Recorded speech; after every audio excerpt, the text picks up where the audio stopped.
Welcome back. I'm here with actor Ernie Hudson, and yes, he will be appearing in the upcoming Ghostbusters 3. You can also see him in the critically acclaimed Netflix series Grace and Frankie. Let's take a look at that.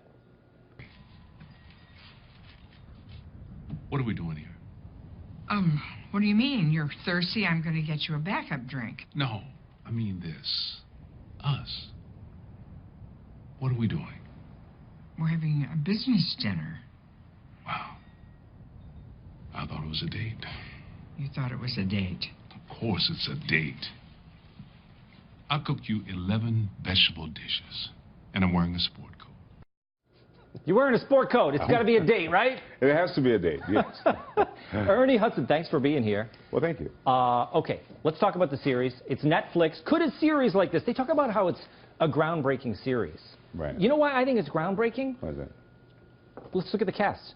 Jane Fonda, Lily Tomlin, Martin Sheen, Sam Waterston. They're all in their 70s.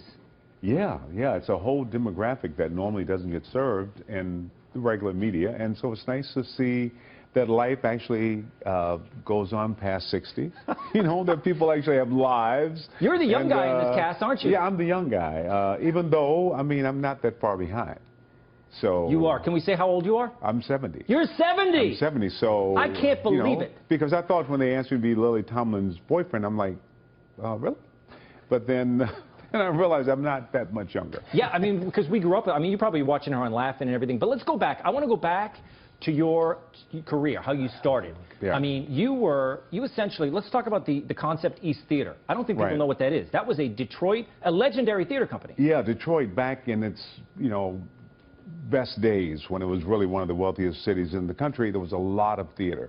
And the Concept East Theater was, like I said, was the oldest theater in America at the time. I don't know if they're even still there now because of what's happened to Detroit, but it was a great place. Woody King, Ron Milner, a lot of guys who came out of that came to New York, had wonderful careers. And you were the playwright in residence, and you were what? You were just out of high school, right? I was pretty much. I mean, but when I got out of high school, I got married. Yeah. I had kids, and then I decided that I needed to do something with my life. So, like, maybe it was kind of, after the fact, but I managed to get to Detroit, to get into college, to discover theater. And it's African-American Theater Company, right? Yeah, that was, yeah. Yeah. But I got my equity card in Detroit. I mean, I did a lot of theater, and yeah. Then Yale Drama School. And then after I graduated from Wayne State, I got a scholarship to Yale, School of Drama.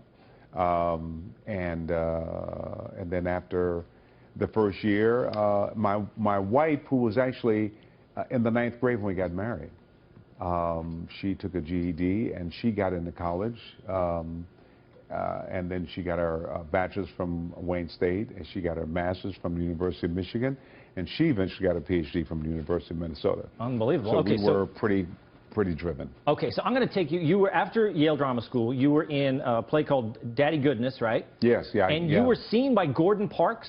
Well, you sort of indirectly. I was in a play called Daddy Goodness, and we were doing the show, and I was trying to break in, no success. Had a really bad experience with an agent, and I met a girl at a party, and after seeing this agent who just broke my heart and told me to go back to Detroit, it's never going to happen. You're in L.A. and the agent's telling you it's over. Agents are like, forget it. You're never going to work. Go back to Detroit. There's nothing for you here.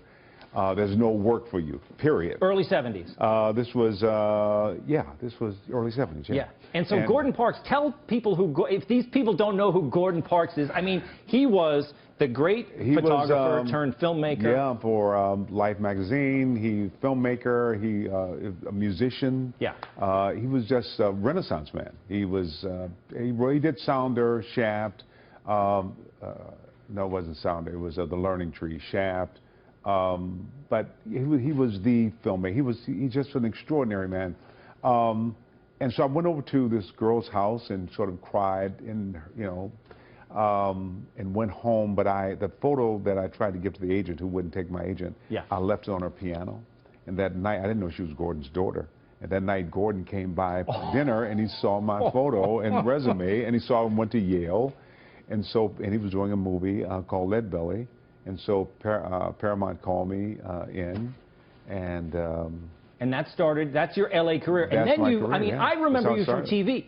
Little House on the Prairie, Fantasy Island, Dukes of Hazzard, The White Shadow. You were a working actor long before you got Ghostbusters. Well, when the marriage ended and I couldn't go back to Yale, I took my sons and we went to L.A. because I have a brother who was living there. And it was very difficult for me to say to my sons, this is America, you can be anything you want to be, when I'm saying I can't be what I want to be. So it was important for me to demonstrate that, yeah, if you believe, if you have faith, you can do this. And so I went to work. I went to work somewhere or other. I'm going to find a job, and I worked. And then the rest is history. I mean, that's when I saw you in Ghostbusters, and then when I looked up all your stuff online, I go back and then I said, I remember seeing this guy on TV. Oh yeah, yeah. No, I've always worked. I've worked steady for 50 years. Now, we started talking about Netflix and your show. It's a different economy out there with television. There's a lot of places to consume media now. Is it harder or easier, do you think, to be a working actor these days? I think it's harder to make a living as an actor. I mean, yeah, it's like, I suppose, most businesses, it just doesn't pay. I mean, for young actors, I'm fine, you know, because I'm, you know, I got all this history. But for young people starting out, so much has gone offshore. And so a lot of for example, Vancouver, when I was up there last shooting Once Upon a Time, there were 100 productions going. And so if you're in Vancouver, with a small population, you're an actor, you're going to work. You're going to do 20, 30 films in a year. You come to L.A., you can get an agent right away. If you're in the States, you get out of college, you can't get a film unless you're in the union. You can't get a union, so it's very difficult. And if you get a job, they just don't pay what they used to pay. Okay, well, so as usual, everything in this country is a lot of opportunity, but it's harder than ever to make a living. Thank you so much, Ernie Hudson, for joining us. Watch the show on Netflix. Thank you so much. And look him up. Look at this long career. It's fascinating.